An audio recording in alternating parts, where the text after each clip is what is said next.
Om Swastiastu. Terima kasih atas kesempatan yang telah diberikan kepada saya.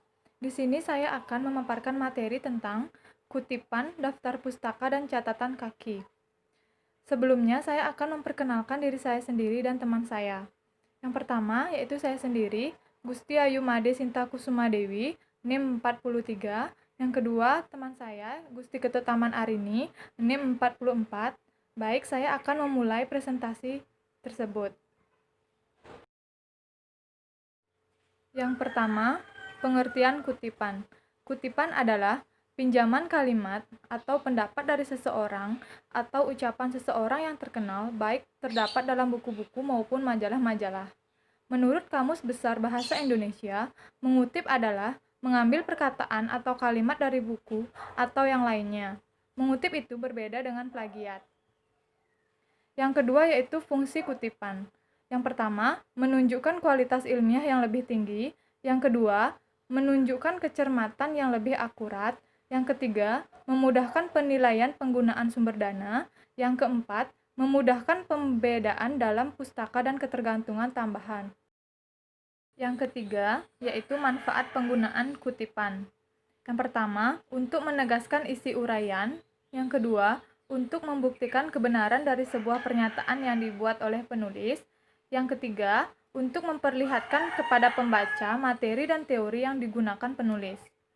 Yang keempat yaitu tujuan kutipan. Yang pertama, landasan teori. Yang kedua, penguat pendapat penulis. Yang ketiga, penjelasan suatu uraian. Yang keempat, bahan bukti untuk menunjang pendapat itu. Yang kelima yaitu jenis kutipan. Yang pertama, kutipan langsung. Yang kedua, kutipan tidak langsung. Yang ketiga, kutipan pada catatan kaki. Yang keempat, kutipan atas ucapan lisan. Yang kelima, kutipan dalam kutipan. Yang keenam yaitu kutipan langsung pada materi.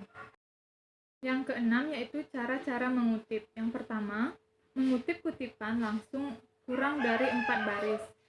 Dengan cara kutipan terintegrasi dengan teks penulis dalam satu paragraf, jarak antar baris 1,5 sampai dengan 2 spasi, kutipan diapit tanda kutip.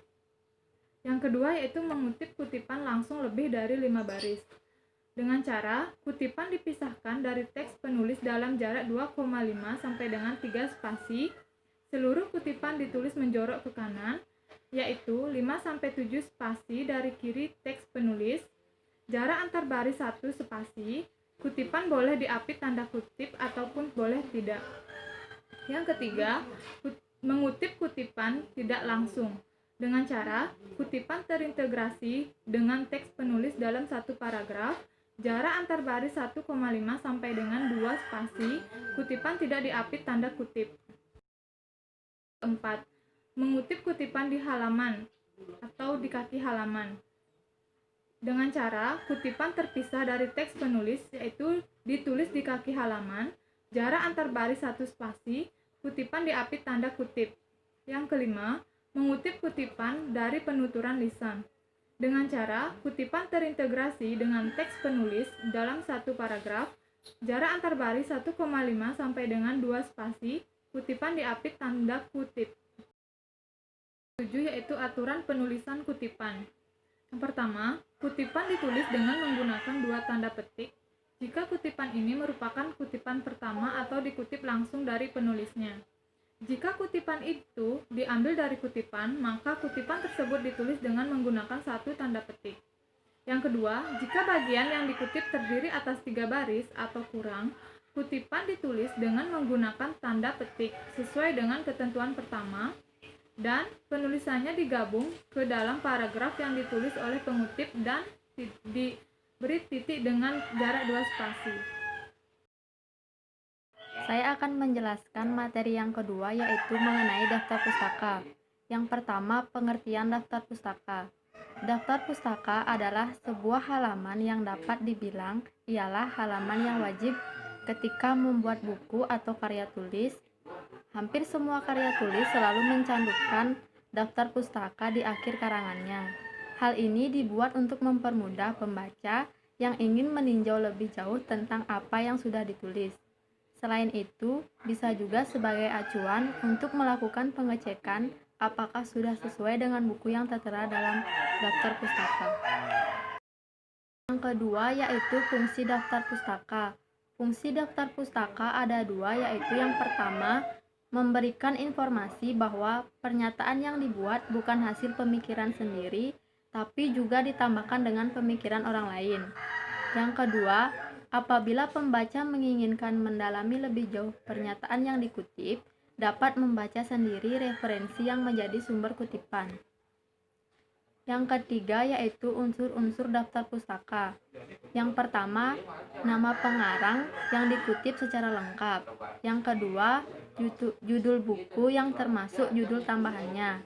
Yang ketiga, data publikasi yang meliputi penerbit, tempat terbit, tahun terbit, cetakan keberapa, nomor jilid, dan tebal atau jumlah halaman buku tersebut.